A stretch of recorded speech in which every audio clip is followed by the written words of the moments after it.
الطيارة اللي قدامنا دي مش خردة، ومش طيارة خرجت من الخدمة بعد 20 سنة طيران. دي طيارة شبه جديدة، فعليا ما طارتش غير 13 ساعة بس. لسه الكراسي شبه ما اتلمستش، لسه السجاد ما اتداسش عليه، ولسه جسمها ما دخلش في دورة الشغل الحقيقية اللي أي طيارة بتقضي فيها سنين وهي شايلة آلاف الركاب بين الدول. ومع ذلك الطيارة دي مش واقفة هنا عشان تتجهز لرحلة جديدة، الطيارة دي واقفة مستنية دورها عشان تتدمر. بعد شوية الهيكل الضخم ده هيتسحب لمنطقة التكسير، ومعدات عملاقة هتمسك جسم الطيارة وتعصره كأنه علبة كنز فاضية. مشهد غريب جدا، لأن اللي بيتسحق قدامنا ده مش مجرد معدن، دي طيارة سعرها في اللحظة دي ممكن يوصل لحوالي 200 مليون دولار، وكمان ممكن تشيل ركاب وتعمل رحلات وتكسب شركتها ملايين الدولارات. لكن المفاجأة إن قيمتها وهي متقطعة أعلى من قيمتها بكتير وهي بتطير. وهنا السؤال اللي يبان غير منطقي تماما: ازاي طيارة سليمة شبه جديدة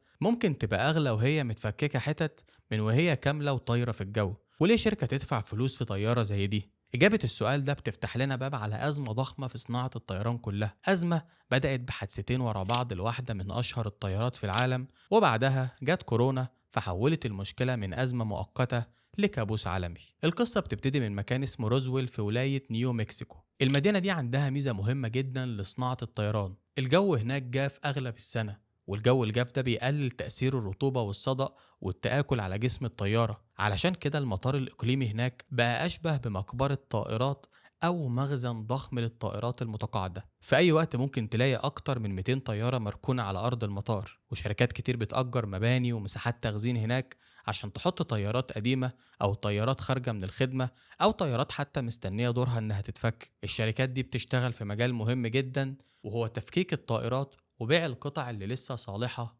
للاستخدام. الفكرة بتبدأ لما الشركات دي تشتري طيارة تابعة لشركة طيران عايزة تتخلص منها. السبب ممكن يكون إن الطيارة بقت قديمة وبتحرق وقود كتير، أو محتاجة صيانة مكلفة جدا، أو بقت مش مناسبة لأسطول الشركة. وبعد كده بتبدأ عملية التفكيك. الأول بيتشال كل اللي جوه الطيارة تقريبا: الكراسي، الألواح الجانبية، وحدات الإضاءة، أجزاء من الكبائن العلوية، أنظمة داخلية، وأي قطع عليها رقم تعريف ممكن تتباع. في الطيارات القديمة في حاجات كتير جوه المقصورة ما تستاهلش تتخزن أو تتباع، زي بعض الخزائن العلوية مثلا، قيمتها في السوق بتبقى قليلة جدا. لكن في حالة طيارة شبه جديدة الموضوع هنا مختلف، هنا كل حاجة تقريبا ليها قيمة، أي قطعة عليها رقم تتحفظ، أي حاجة ممكن تتباع تتفك. والأغرب من كده إن الطيارة اللي بنتكلم عنها رغم إن عمرها 17 سنة على الورق، إلا إن حالتها من جوه تخليك تشك في الرقم ده. السجاد مش باين عليه إن حد مشي عليه ولو لمرة واحدة، المقصورة مش مستهلكة. والسبب هنا بسيط: لأن الطيارة دي طارت 13 ساعة بس. ولما تعرف كمان إن رحلتها عشان توصل لمكان التخزين أخدت ساعتين،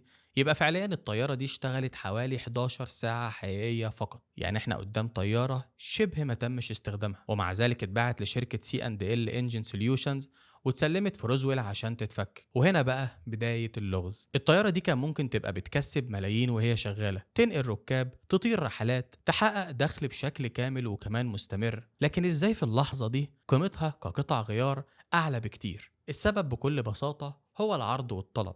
في آخر كام سنة وتحديدا بعد 2020 أصبح في طلب ضخم جدا على قطع غيار الطائرات، لدرجة إن الشركات بتبقى مستعدة تدفع مبالغ ضخمة جدا عشان تلاقي القطعة اللي محتاجاها بسرعة. وده لأن لو في طيارة واقفة على الأرض بسبب قطعة ناقصة، كل ساعة بتعدي بتكلف الشركة فلوس وفلوس كتير جدا. فلو في قطعة مستعملة لكنها معتمدة وصالحة للاستخدام، شركات الطيران بتكون مستعدة تدفع فيها أي سعر. وهنا طيارة واحدة زي الدريم لاينر دي ممكن تساعد في إبقاء عدد كبير من طائرات 787 التانية اللي في الجو. وده شيء غريب، لأن الطبيعي إن الطيارات اللي بتتفكك تكون طيارات قديمة جدا اشتغلت حوالي 20 أو 25 سنة مثلا، لكن إنك تفك طيارة شبه جديدة ده مش المعتاد.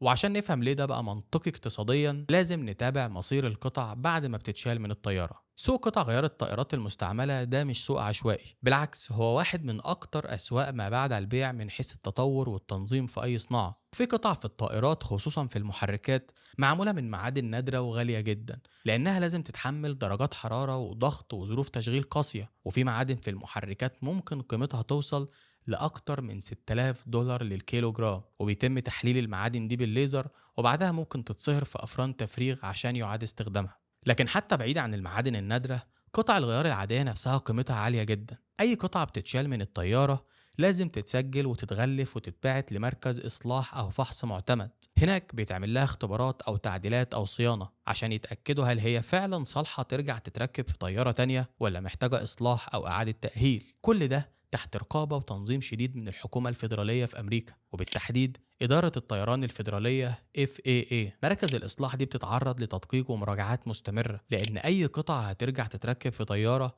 لازم تكون موثقة ومعتمدة. وفي الآخر لو القطعة دي عدت من كل الاختبارات بتاخد شهادات واعتمادات تخلي شركات الطيران تقدر تشتريها وتستخدمها بثقة. وده معناه إن فرصة إنك تكون راكب طيارة فيها قطع غيار مستعملة ومعتمدة كبيرة جدا، مش طيارة أو اتنين. تقريبا معظم الطيارات في العالم بتستخدم قطع من سوق ما بعد البيع بشكل أو بآخر. لكن هل ده معناه إن ده ممكن يكون خطر ومجازفة من شركات الطيران؟ بكل تأكيد لأ. صناعة الطيران مبنية على فكرة إن القطعة ممكن تفضل شغالة لسنين طويلة بشرط الصيانة والفحص والاعتماد. وهنا لازم نفهم نقطة مهمة: من ضمن أسباب إن قطع الطائرات بتكون غالية إنها معمولة من معادن صلابتها عالية جدا عشان تقدر تعيش لسنين طويلة. في العربية ممكن قطع يكون عمرها التشغيلي حوالي 5000 ساعة، لكن في الطيارة في مكونات ممكن تعيش 100,000 ساعة تشغيل أو أكتر. خد مثلا مثال على قطعة زي دي في نظام الوقود.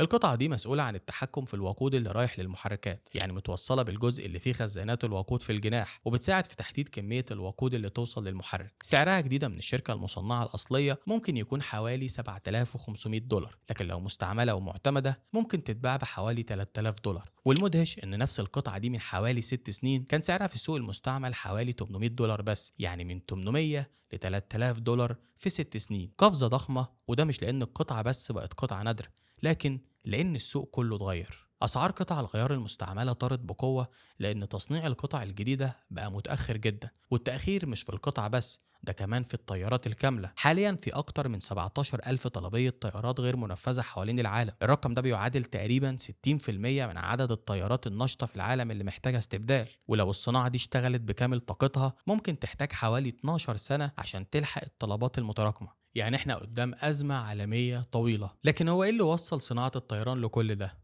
لحد وقت قريب دورة حياة الطيارة كانت واضحة. شركة الطيران تشتري طيارة تشغلها سنين طويلة، ولما تكاليف الصيانة والوقود تزيد وتظهر طيارات أحدث وأكثر كفاءة، القديمة تتقاعد وتتفكك والجديدة تحل مكانها. النظام ده كان شغال لحد ما الصناعة تعرضت لصدمتين ورا بعض. أول صدمة كانت في أواخر 2018 وأوائل 2019. في الوقت ده حصل حادثتين لطيارات بوينج 737 ماكس مات فيهم 346 شخص. بعدها الجهات التنظيمية في العالم قررت إيقاف طائرات 737 ماكس عن الطيران. الطائرة دي كانت متصممة كجيل جديد من واحد من أنجح طائرات بوينج وأكثرها انتشارا، وفجأة حوالي 400 طيارة كانت بتخدم 8600 رحلة أسبوعيا خرجت من الخدمة. بوينج استمرت تبني طائرات 737 ماكس أثناء فترة الإيقاف، لكنها ما كانتش بتسلمها للعملاء.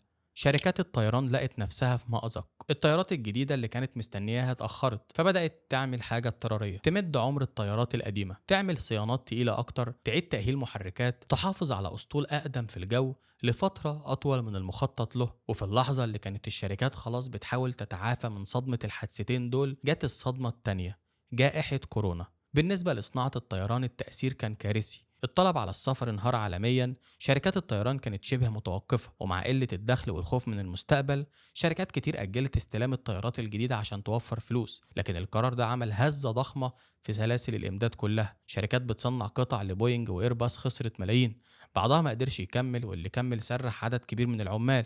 وهنا لازم ناخد بالنا من نقطة مهمة: نفس الموردين اللي بيصنعوا قطع للطائرات الجديدة هم غالبا نفس اللي بيصنعوا قطع الغيار. فلما إنتاج الطيارات وقع فجأة أثناء كورونا، عمالة ماهرة كتير خرجت من الصناعة، ناس اشتغلت في مجالات تانية، مصانع قللت طاقتها، موردين فقدوا خبرة وقدرة إنتاجية. ولما الطلب على السفر رجع بعد حوالي 3 سنين رجع بقوة كبيرة، لكن السوق نفسه ما كانش مستعد للسرعة دي. صناعة الطيران مش زرار بتدوس عليه يشتغل. سهل توقف الإنتاج، لكن صعب جدا ترجعه لنفس المستوى بسرعة. والمشكلة ما كانتش في مكان واحد. التضييقات بدأت تظهر في المحركات والمعادن وفي التصنيع الدقيق، وحتى في أجزاء داخل الطيارة نفسها. محركات الطيارات هي أعقد جزء في الطيارة تقريبا، وحتى لو جسم الطيارة خلاص خلص واتدهن وبقى جاهز، من غير المحرك الطيارة عمرها ما هتبقى طيارة. وفي أجزاء داخل المحرك معقدة جدا زي ريش التوربينات، ودي محتاجة عمليات تصنيع متخصصة. عدد الشركات والناس اللي بيشتغلوا في النوع ده من التصنيع محدود، فلو حصل ضغط أو نقص في المكان ده السلسلة كلها بتتعطل. والغريب إن الاختناقات مش بس في الحاجات اللي هم كانوا متوقعينها زي المحركات، حتى داخل المقصورة كان في مشاكل. بالنسبة لشركات الطيران،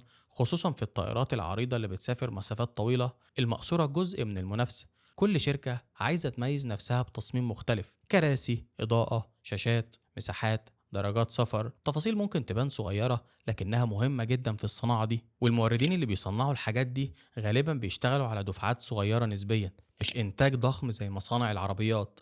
فالتكلفة بتبقى أعلى، وأي تأخير في مورد صغير ممكن يعطل طيارة كاملة. يعني الأزمة مش مجرد إن بوينج أو إيرباص مش عارفين يبنوا طيارات بسرعة، الأزمة إن الطيارة الحديثة عبارة عن شبكة ضخمة من الموردين، وكل حلقة فيها لو اتأخرت التسليم كله بيتأخر. وده يرجعنا لسؤالنا الأساسي: ليه تفك طيارة جديدة بالشكل ده؟ بكل بساطة لأن السوق ضيق جدا. شركات الطيران عندها طيارات قديمة لازم تفضل تطير لأن الجديد متأخر، والطيارات القديمة دي محتاجة قطع وصيانة أكتر، والقطع الجديدة مش متوفرة بالسرعة الكافية. فهنا أي طيارة ممكن تتفكك وتطلع منها قطع صالحة للاستخدام بتبقى كنز، حتى لو الطيارة نفسها شبه جديدة. في الظروف العادية ده كان هيبقى قرار غريب جدا، لكن في سوق فيه نقص حاد الطيارة ممكن تكون قيمتها كمخزن قطع أعلى من قيمتها كوسيلة نقل كاملة. وطبعا لما نسمع إن الطيارات بتقدم وإنها بتفضل في الجو فترة أطول وإنها بتعتمد على قطع غيار مستعملة، طبيعي نسأل: هل ده معناه إن الطيارات دي آمنة؟ الإجابة المباشرة نعم، الطيران التجاري آمن جدا.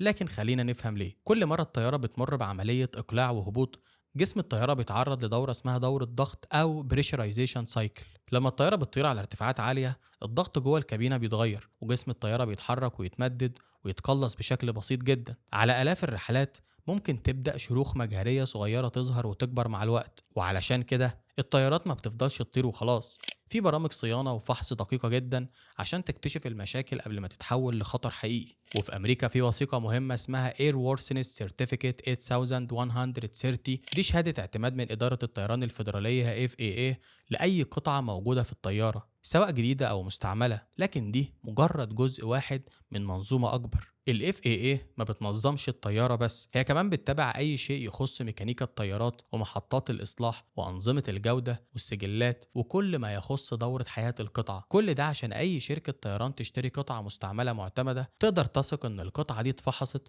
واتوافقت عليها ومسموح تتركب تاني في طيارة. ومن غير شهادات واعتمادات وسجلات دقيقة محدش كان هيجرؤ يشتري قطعة مستعملة ويركبها في طيارة. لكن بسبب النظام الرقابي القوي بقى في سوق ضخم تقدر الطيارات من خلاله تفضل شغالة العقود. وده واحد من أسباب إن طيارات أمريكا الشمالية بتفضل في الخدمة فترة أطول من أسواق تانية. بس طبعا مهما كانت الصيانة قوية، كل طيارة في الآخر بتوصل لنقطة تكاليفها بتبقى عالية جدا. كل ما الطيارة بتكبر الصيانة بتزيد والفحوصات بتزيد والقطع المطلوبة بتزيد، ولما في النهاية حسبتها الاقتصادية ما بتبقاش منطقية، الطيارة بتنتهي في مكان زي روزويل. هناك بعد ما يتشال كل قطعة لها قيمة بيجي المشهد الأخير: الجسم الفارغ للطيارة بيتسحب لمنطقة التكسير، ومعدات ضخمة بتمسك البدن المعدني تضغطه وتسحقه كأنه أشبه بصفيحة أو كنز. من بره المشهد يبدو عنيف ومضحك في نفس الوقت، آلة ضخمة بتتعامل مع طيارة كاملة كأنها علبة كنز. لكن اللي بيحصل مش مجرد تدمير، ده آخر فصل في دورة حياة الطيارة، لأن بعد كده قطاعها المهمة هترجع للسوق، بعض المعادن هيعاد تدويرها، وبعض الأجزاء هتساعد طيارات تانية تفضل في الجو. السفر الجوي مازال من أكتر وسائل النقل أمانا في العالم، الأرقام بتوضح ده بشكل صادم. والأعجب إن أرقام السلامة بتتحسن مع الوقت رغم إن متوسط عمر الطيارات في بعض الأسواق بيزيد. مشكلة تأخير تسليم الطيارات الجديدة ليها آثار تانية، آثار على الأسعار وعلى الوقود وعلى البيئة. لو شركات الطيران كانت استلمت الطيارات الأكثر كفاءة لطلبتها كان استهلاك الوقود هيبقى أقل. في 2025 شركات الطيران صرفت حوالي 4.2 مليار دولار زيادة في الوقود، رقم كبير طبعا مقارنة باللي كانت هتنفقه لو الطيارات الجديدة الأكثر كفاءة وصلت في موعدها. والوقود الزيادة ده مش مجرد تكلفة بتضغط على الشركات وممكن يسمع معانا كمان في أسعار التذاكر، هو كمان انبعاثات كربونية زيادة. التقديرات بتقول إن التأخير ده ممكن يسبب حوالي 15 مليون طن من انبعاثات الكربون الإضافية. يعني أزمة سلسلة الإمداد في الطيران مش بس أزمة مصانع وشركات، دي أزمة بتمس جيب المسافر وجدول الرحلات وعمر الطائرات وأثر الصناعة على البيئة. بس في وسط كل ده في جانب إيجابي مهم، سوق قطع غيار الطيارات المستعملة هو في الحقيقة قصة نجاح كبيرة، بيزود عمر الطيارات بدل ما تترمي بدري، وبيمنع قطع ومعادن نادرة وغالية من إنها تضيع في المخلفات، وكمان خلق صناعة كاملة في شركات وعمال وفنيين وخبراء شغلهم إنهم ياخدوا طيارة انتهت بالنسبة للشركة ويطلعوا منها حياة جديدة لطيارات تانية. من بعيد ممكن تشوف مشهد التكسير وتفتكر إنه النهاية، لكن في عالم الطيران النهاية دي أحيانا بتكون بداية جديدة، بداية لرحلات تانية وطيارات تانية وركاب ما يعرفوش إن جزء صغير فوقهم أو جنبهم كان في يوم من الأيام داخل طيارة شبه جديدة، طيارة واقفة في صحراء نيو مكسيكو مستنية تتفكك عشان الطيارة اللي انت راكبها دلوقتي تفضل طايرة. ودي كانت النهاية. أتمنى الحلقة تكون عجبتكم، ومستنى أسمع رأي حضراتكم في التعليقات، وما تنسوش تدعوا لوالدي بالرحمة. سلام.